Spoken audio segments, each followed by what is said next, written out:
The Destruction of Black Civilization, Part 13.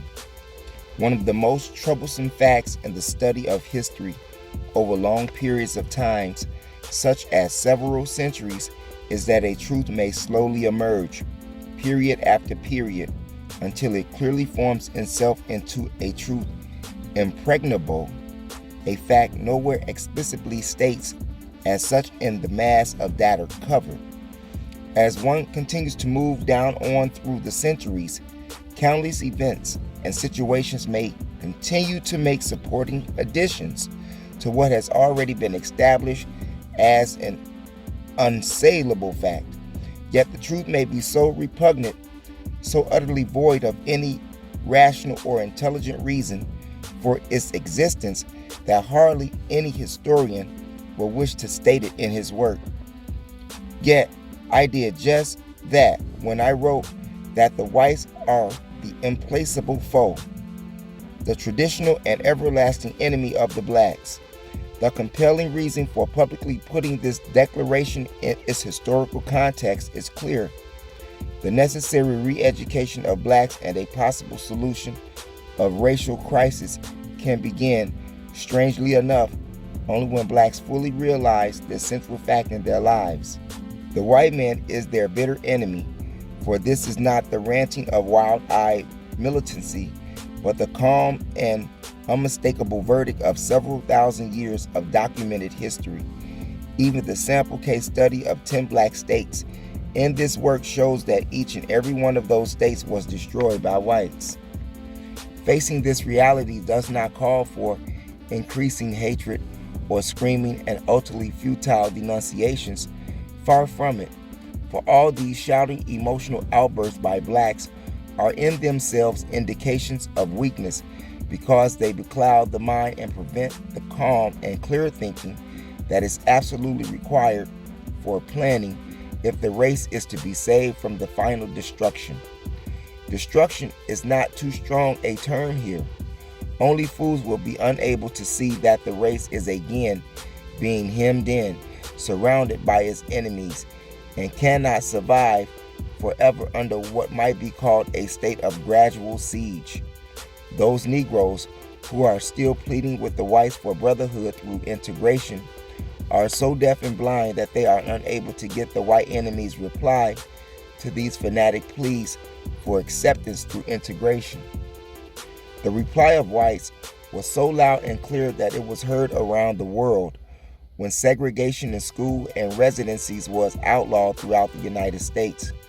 Whites fled from the cities to the suburbs just as though a plague had struck, or some deadly disease was spreading. The blacks were left alone in the cities, now called ghettos, or the inner city. This was rejection, total, complete.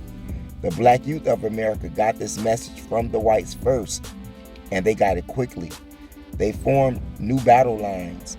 Several million of middle-class Negroes and their leaders have not received the message yet, and probably never will. For them, the white man is the ship and all else is the sea. They themselves do not feel competent to develop the higher standards of life in the black communities created by the very whites they so much worship. For them, there can be no quality education unless by hooks or crook, some white faces, any kind of white faces, are in the classrooms.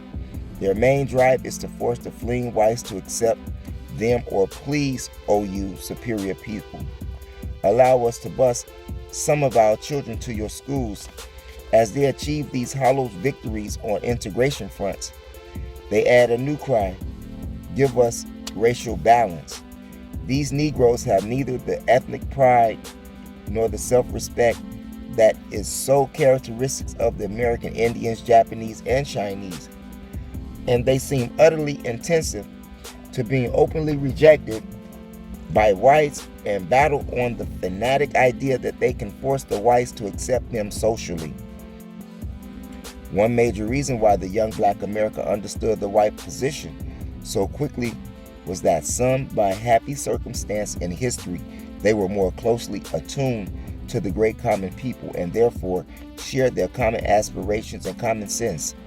No one has to tell them that there can be no bigger farce than the integration of hatred and oppressed blacks with very little enemies who oppress them. Both the farce of integration and the everlasting white enemy are regularly highlighted in the world's press. Race riots in integrated U.S. armies in Europe and even at war in Indochina. Race riots in campus in USA, race riots on battleships of integrated U.S. Navy, and in short, open combat between blacks and whites when they are forced together as equals. There is peace and harmony, of course, when the blacks humbly stay in their place, their subordinate place. Using the courts to force the whites to accept blacks as equals is even futile when and if all the thousands of court battles are won. White America is overwhelmingly against integration, and white Americans are no different than the whites throughout the world. The only instances in their history when integration was welcome were when the outcome would put them in a more dominating position, or one of personal security, money, and a prestige they could never otherwise achieve. Hence, because of the high premium many Negroes give to a white skin, the most ordinary whites will eagerly marry any black star or any other blacks if they have money. But in no period in history, and this point is important, have the masses of blacks sought integration and general amalgamation with the whites. During all of their travails, their pride in race was steadfast. Much of the so-called self-hatred actually reflects a sense of futility and despair over lack of leadership and unity for action. They, the black masses, rejected general integration as a movement to obliterate the black race as such. The black masses still reject it.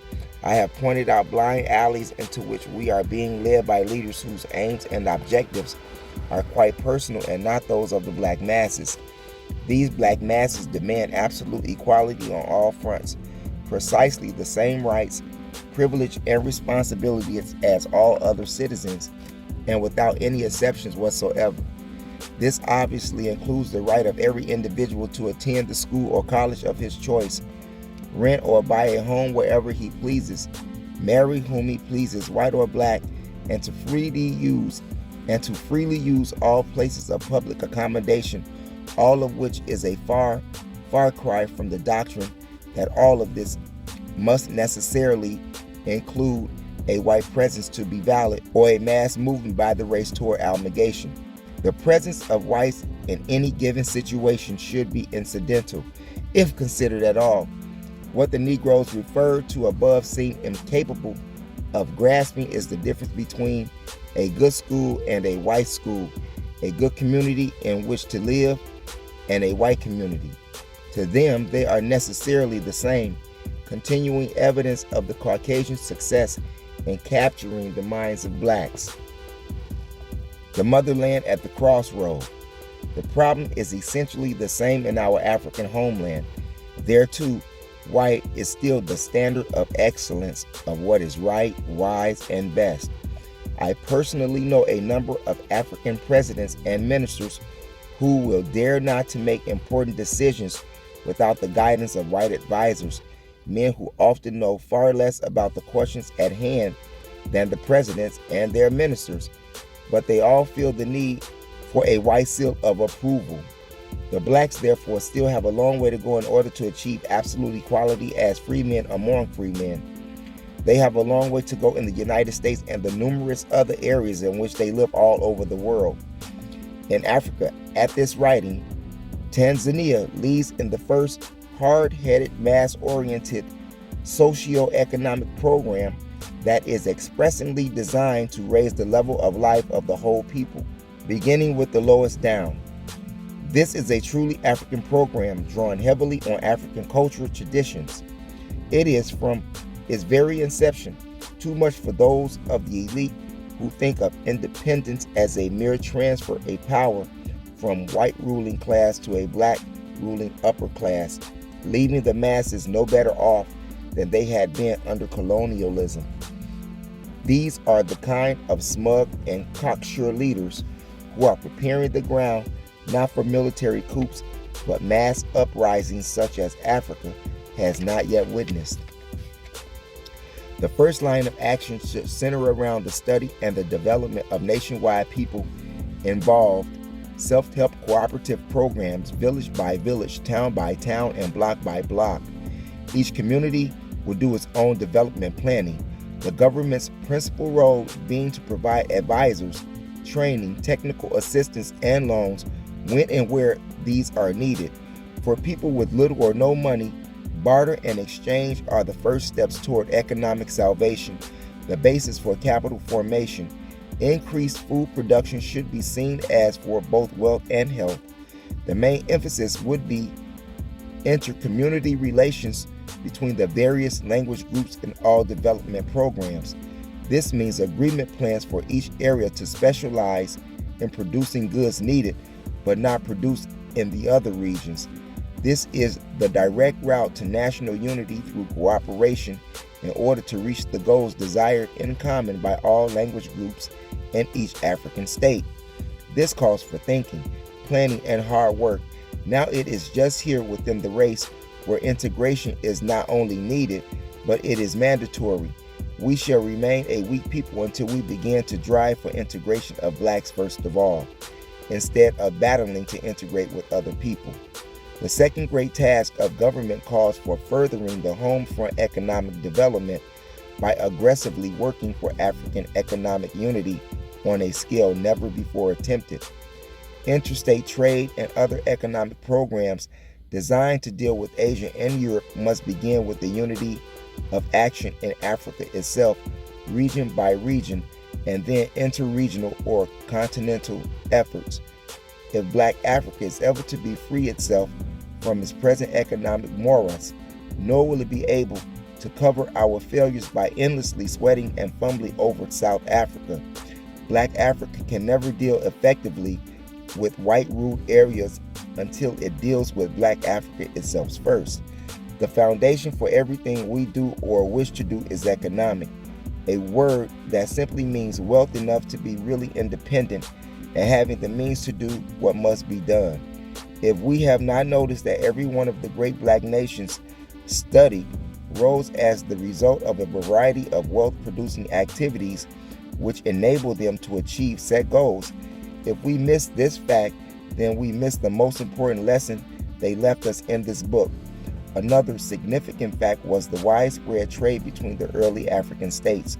Somehow they overrode the communication barriers about which we now hear so much. The cry first need throughout an African world, however, is dedicated leaders, not just office-holding bureaucrats, but men and women leaders who would be more and more in the field among the people and less preoccupied in offices with paperwork. These would be the people on a mission to improve the lives of the people rather than enriching themselves. Meanwhile, a frustrated people send up a silent prayer, often heavy with tears. Please, oh God, send us a few real leaders, just a few, Lord. The Black people of the world have therefore come at last to destiny's crossroads. They must make some fundamental decisions as a single people. The one hopeful sign is that they are slowly and painfully coming to their hitherto clouded senses, coming to realize that they are one people with a common destiny, and that, no matter how scattered over the world, the treatment suffered by one Black group is suffered by all.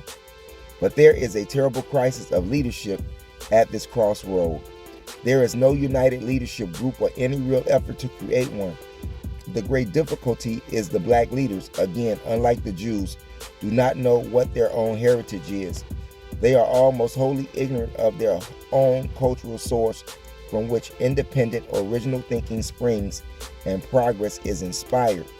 The Negro leaders who spearhead and carry on the campaigns for integration not only do not know the great heritage of Blacks, they do not want to know it. They wish to draw on the Caucasian heritage and become identified with it. They are totally rejected by the whites, but no matter, they keep on trying because the white liberals do encourage them to hope by mixing them from time to time. Other leaders equally ignorant of their heritage simply do not know which way to lead.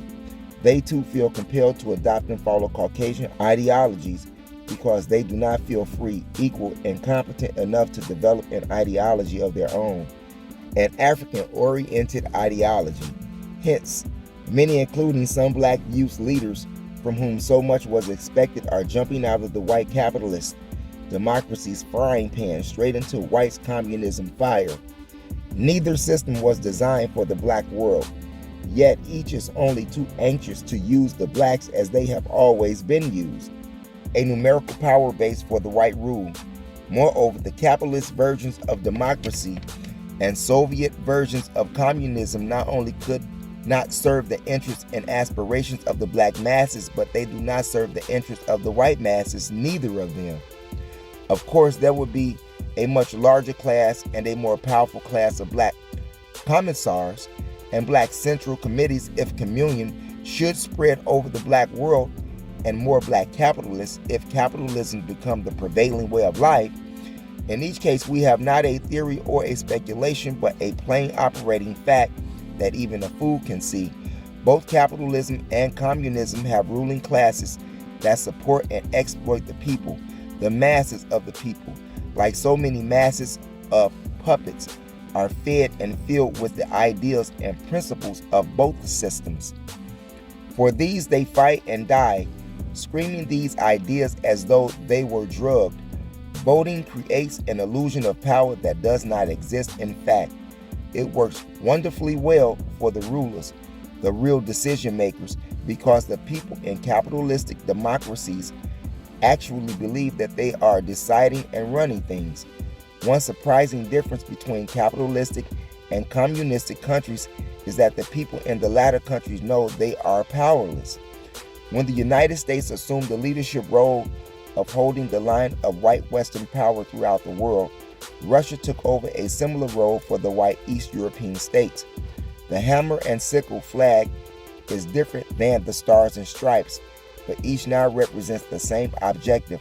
Communism seeks to bring the various peoples of the world under the white supremacy of white communist states under Russian domination. Our capitalistic democracy aims at doing the same thing.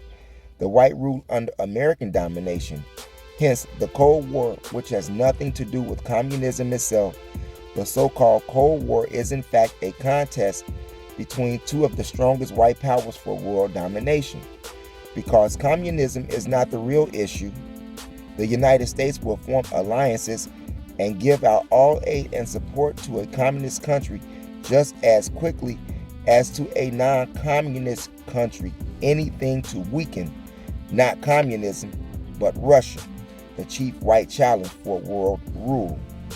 As between these two giants, the choice of the blacks can only be a choice between the groups of white masters, although the yoke and shackles of one are attractively painted red, nor will the blacks find their salvation in Mao's China or any third world in which they will still be in a subordinate position. To be equal, they must first stand on their own feet. In this capitalism versus communism connection, the immediate trouble confronting the blacks is that so many millions of them have been made so wholly dependent on the white race for so many generations that they have become mentally lazy. For these, dependence has become comfortable. It frees them from the initiative, responsibility, and planning required of independent free men and women. Leave it to the white folks, has come their unspoken creed. They have not yet to come to realize that this attitude of dependence by so many is responsible for the whole race being characterized as children and men being called boys. To be recognized as men, they seem not to know they must aggressively assume the role of men, and this is why so many black leaders expect the solution to the so-called race problems to be handed to them on the silver platter of white ideologies. This excuses them from both the mental task of working out their own and the labor required for actually carrying through a united action program, first nationwide and then worldwide. It is needless to say what elementary common sense dictates, which is that when the African people achieve enough unity to develop the ideological guidelines for their own advancement, they will draw what is best for them from any or all existing systems as a simple matter of course. For whatever an African organized way of life might be, they would not hesitate any more than Stalin and the Soviet leaders when they brought in capitalists from the United States, Germany, and England, not to adopt capitalism, but to learn those capitalistic skills, techniques, and methods which would be useful in building a great Soviet Union. The emerging communist states drew heavily on capitalism when it served their purpose, openly and without apology. Hence, they became equal with the greatest powers without changing their own ideology. These observations are addressed only to those who seem not to know that one may extract what he needs from capitalism and communism without becoming capitalist or communist. The Black unity threat.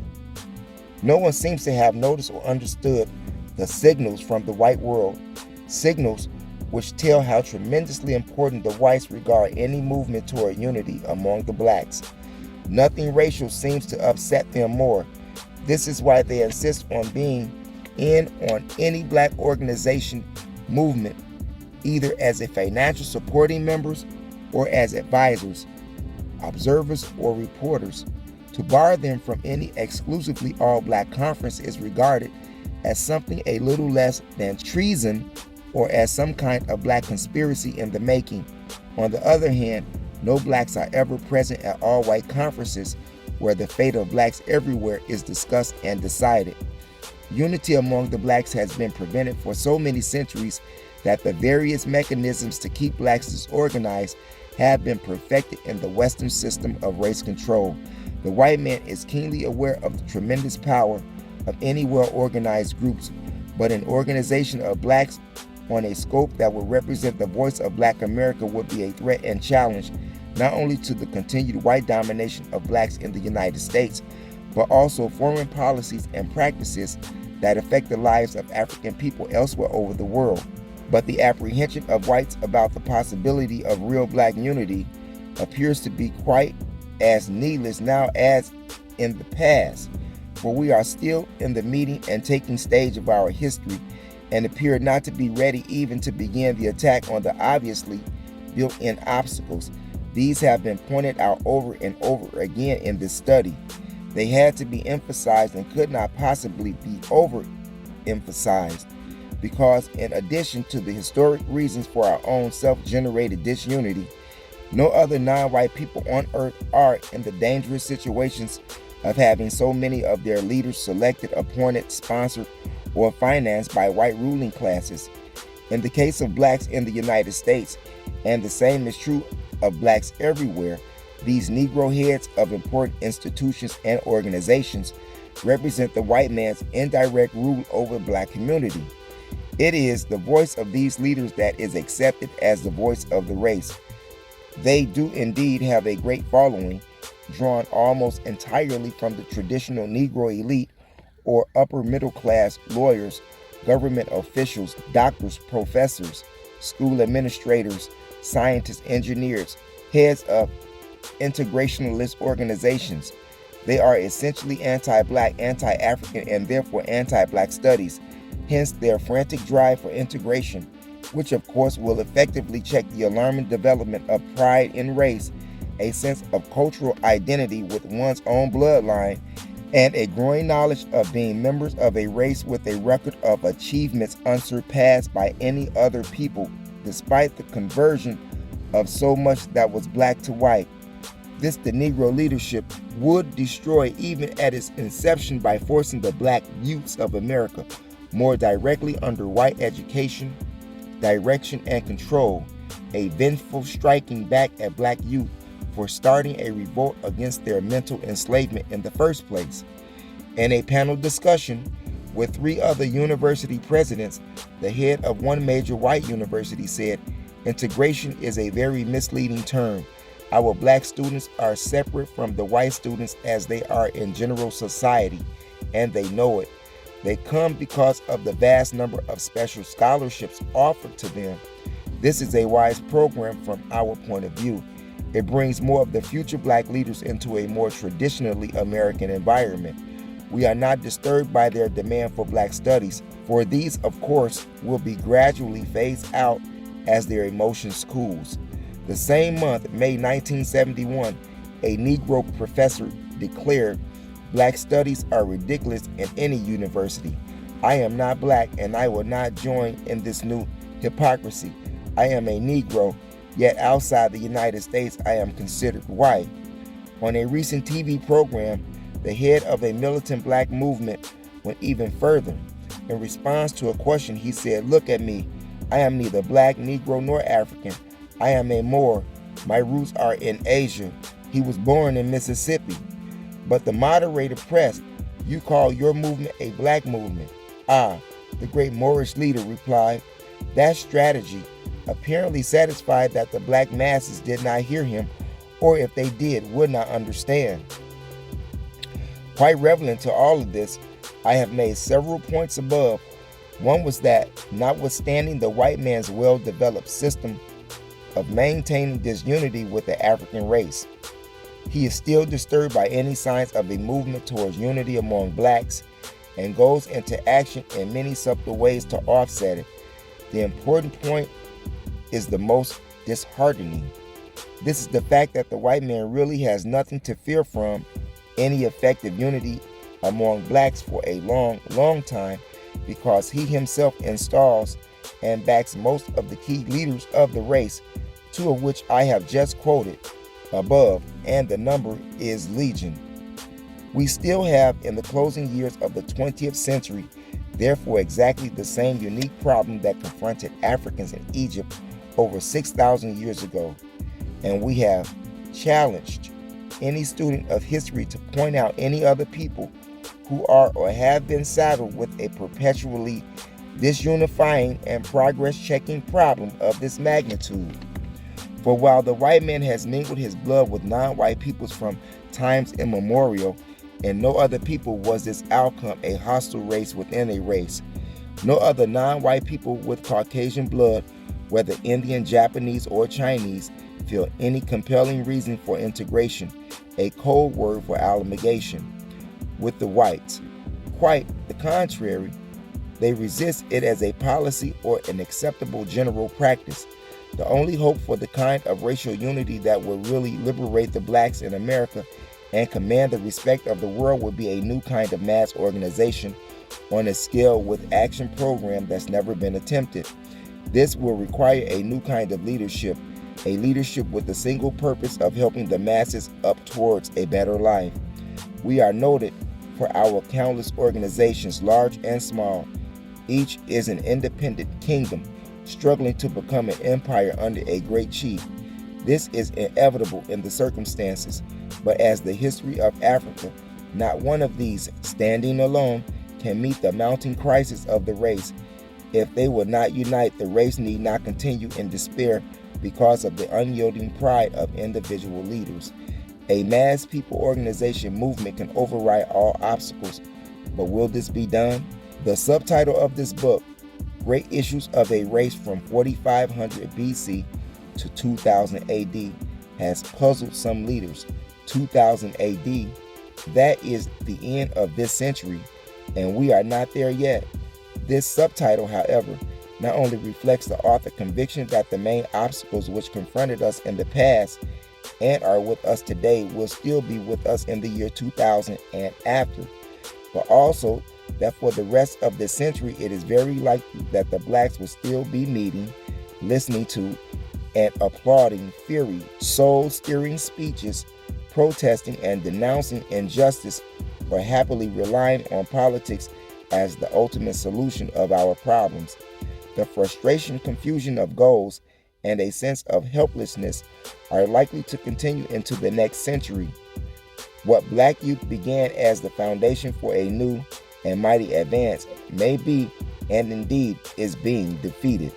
But whether the task of what must be done is undertaken by this generation or left to the next, one thing is certain: it can never be said again that the black race does not know exactly what to do, or that not a single member of the race ever carefully studied and then presented a comprehensive plan as one way out.